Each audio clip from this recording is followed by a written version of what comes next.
implosion of the hotelier sector, the industry has seen big losses, and on March 26th, we also saw another lockdown, which is crippling the sector. We need now to talk about what's the way forward and how they are doing at this time when businesses are trying to pick up from where they left off. And joining me to speak about this is Mike Macharia, who is the CEO of the Kenya Association of Hotel Keepers and Caterers. Karibu sana. Good to be here once again. Asante sana.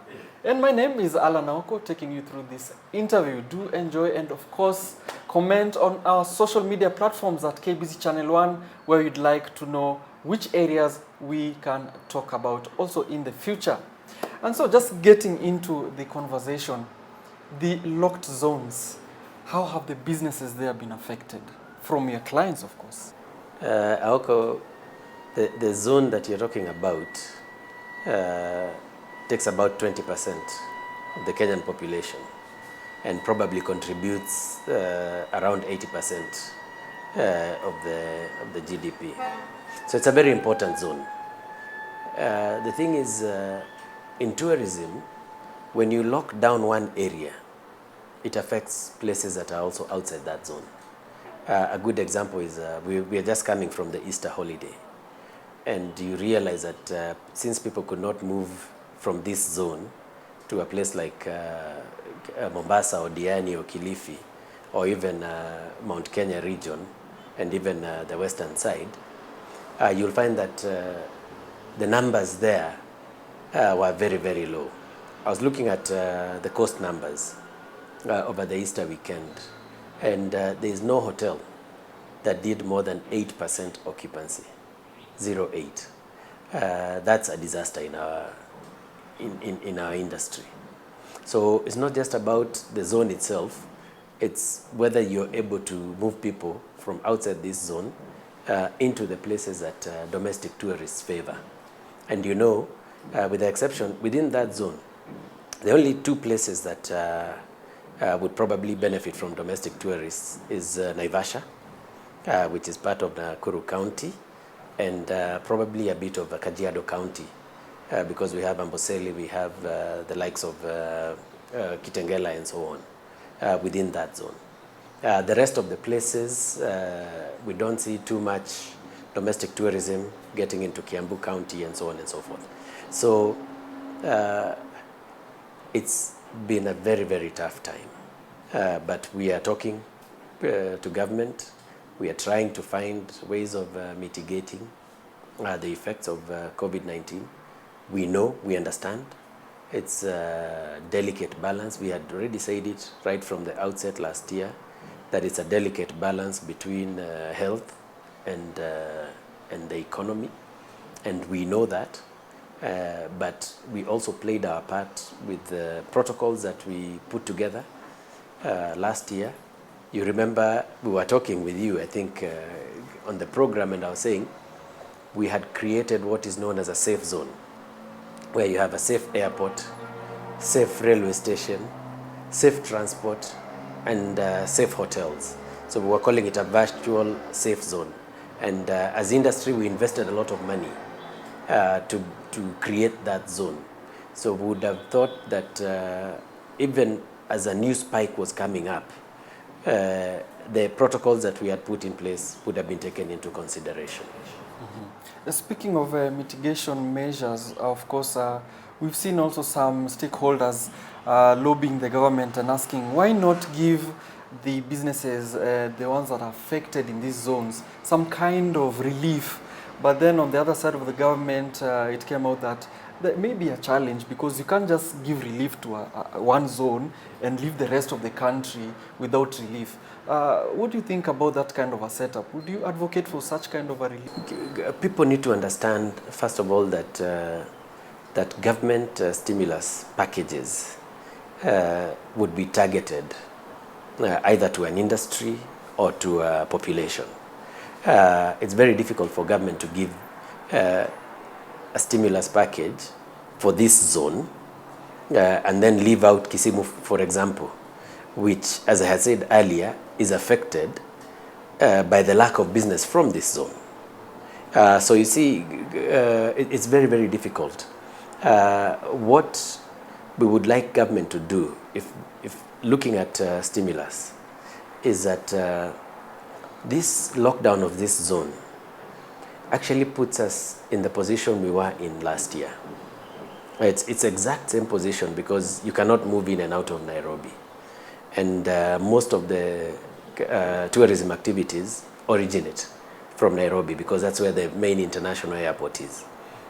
And that's where most of the money in terms of GDP is realized. So locking Nairobi alone has a ripple effect on all the others. So what probably would have worked would have been some stimulus package designed more or less in similar lines as we did last year, because those packages that were given by government really helped. They really helped cushion a lot of things. I'll give you an example. The moratorium on loans and the reduction of the central bank rate and the cash reserve ratio gave us as industry access to 34 billion shillings. And we utilized it very quickly. And we utilized it to pay our staff salaries, extend the duration of the loans that we had borrowed. And it also enabled us as businesses to continue borrowing to pay staff. So some of those stimulus packages should have been thought about. The reduction of PAYE was very big because it put 5% more money into the pocket of every employee. At a time when we were reducing salaries, then they got a cushion of 5%. So a technical increase of 5% on their net pay. So instead of thinking about a stimulus package for that particular zone, let's just think about a stimulus package for everyone, because you'll recall again we said 25% of our revenue goes to the value chain. And I'm sure you've started seeing farmers complaining, especially the small-scale farmers who sell to our industry, the mama mboga, the supplier of juice to the restaurants, the supplier of Coca-Cola, who is a manufacturer. You'll find that if you just do a zonal stimulus, you will leave out a lot of people who actually need to be cushioned over this period of time. So we don't advocate for a targeted package. We advocate for a full package that will take care of all employees and all the businesses in the country. Users are still waiting for this kind of mitigation. Is there something like a stopgap measure that one can deploy in their business at this time? How your members can actually survive as they await? Because many of these things are things of policy and regulation, and they take a bit of time. Perhaps if, let's say, we do not know when this is going to end, what can they actually do with what they have at this time? Do they diversify their revenue stream somehow, or how do they mitigate? At the moment, it's very difficult because, you see, the spike in numbers.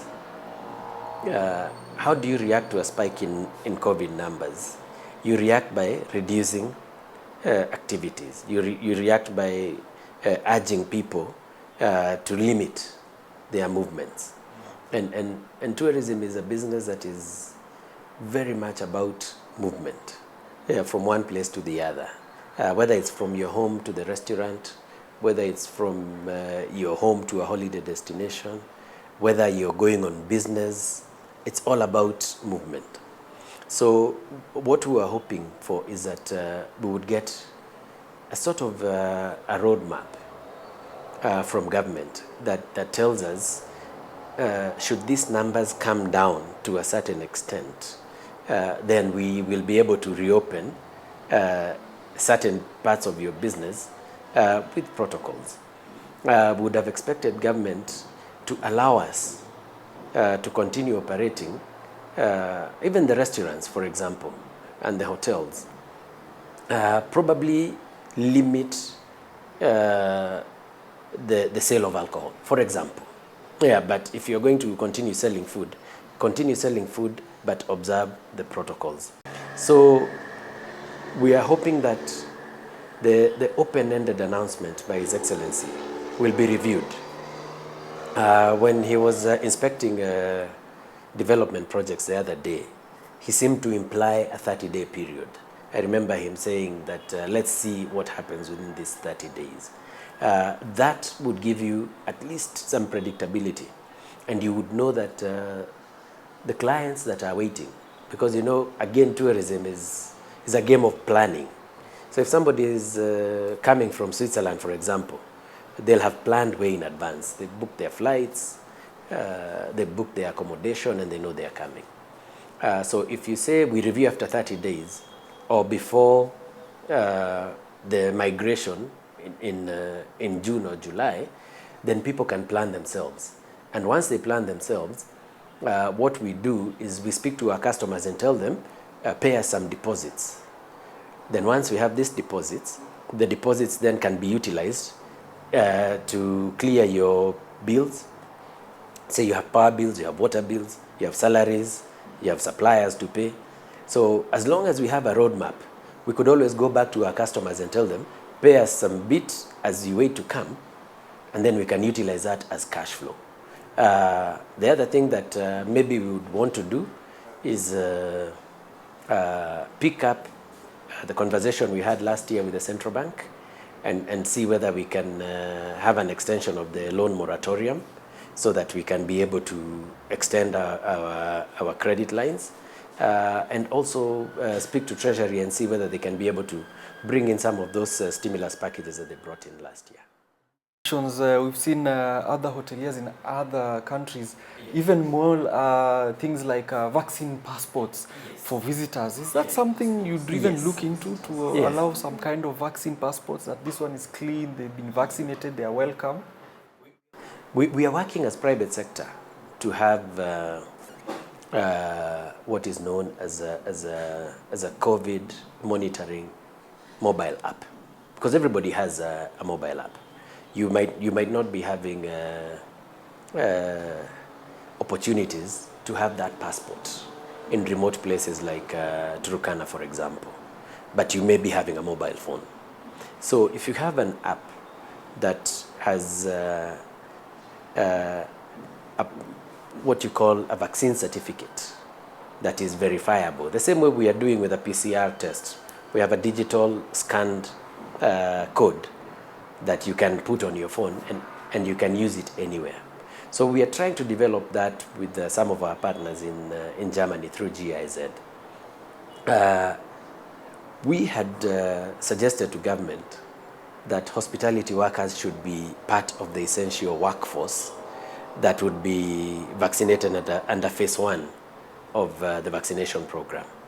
But once government looked at the priorities, of course we have health workers, we have teachers, we have security, the police, the army, and so on. So we landed at phase 2, which is not very bad.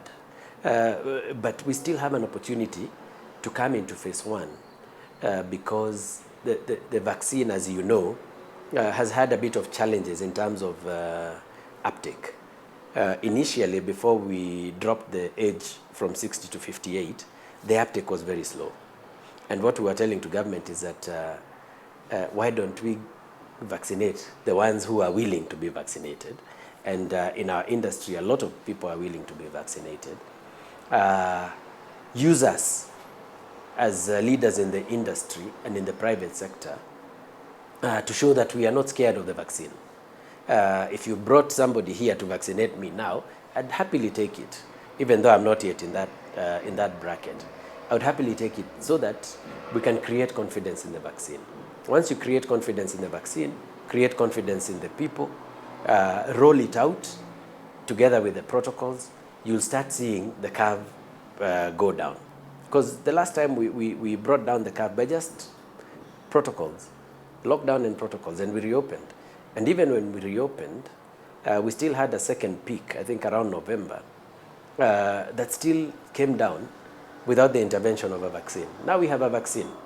You remember the CS Health saying this is like, it's equivalent to having a machine gun when you're going to war, when you didn't have one before.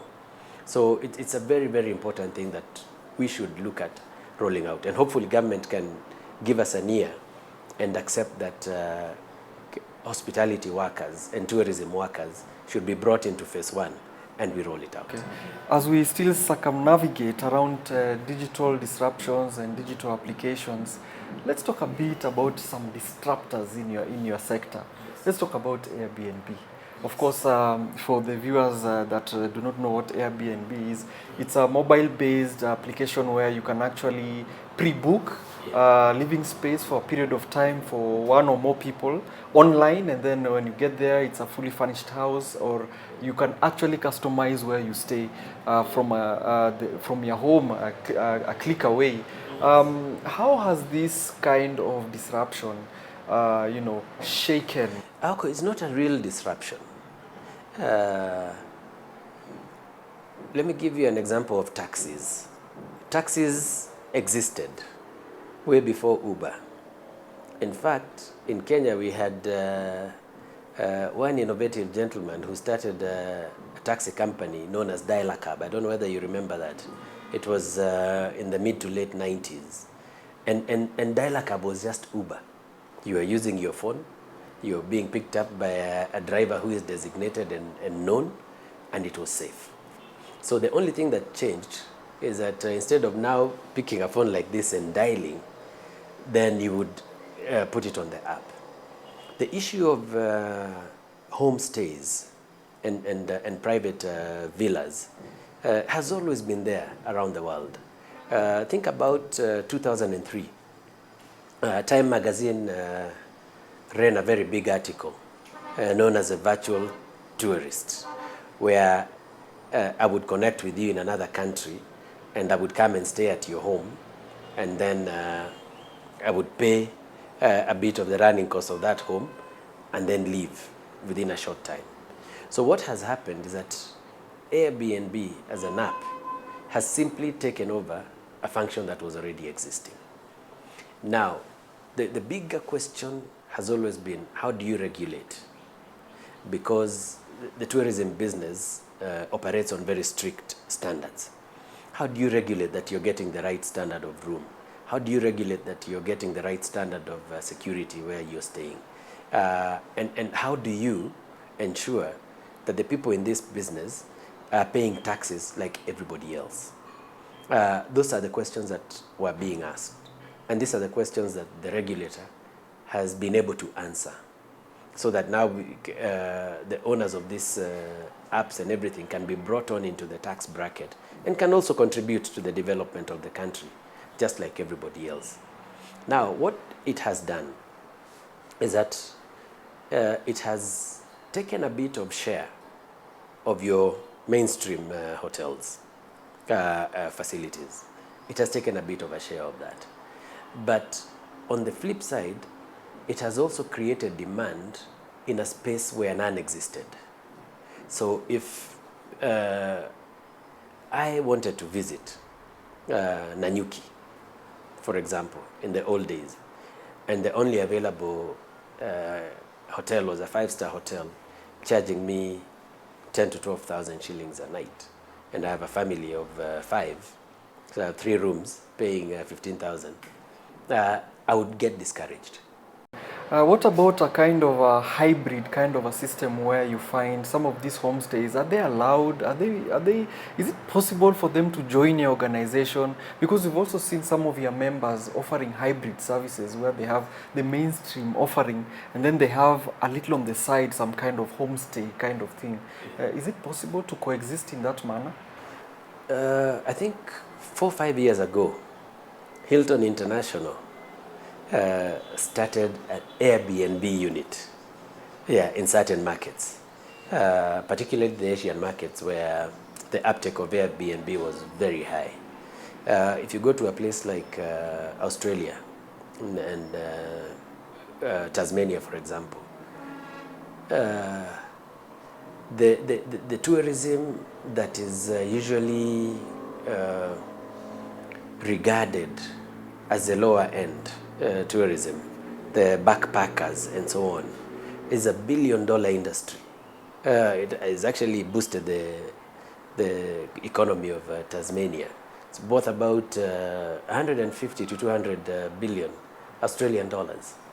So when you look at some of these issues as a country, from a strategic point of view, and don't think about them as disruptors, then you can encourage and make sure that that people visit your industry, your places, and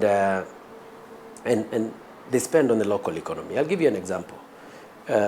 In Mombasa, there's an investor who decided to invest in Wild Waters. It was not a hotel. It was just an amusement park mainly for children. But you found that adults were also engaging in some of those fun activities. What did that do to the local industry? Hotels, both hotels and restaurants. It brought in traffic. So if you look at the general grand scheme of the Mombasa County, that is something that is good for them. So when you look at Airbnbs and looking at hybrid, there are some people who may never wish to stay in an Airbnb. Yeah. There are some people who come to Malindi and book the entire hotel. You remember Naomi, is it Naomi Campbell? Yeah, being appointed as an ambassador recently by C.S. Balala. She would come and take up a full facility, a spa, because that's her style, that's her kind of product that she would like. So I would not expect somebody of that caliber who looks for spa tourism to be staying in an Airbnb. So there is really no threat that Naomi Campbell will be taken away by the local Airbnb in Kilifi. So what we need to do is just make sure that we have enough product offering for the people that we are targeting. We do about 1.2 million tourists a year when we are doing well. I have always maintained that's a very small number.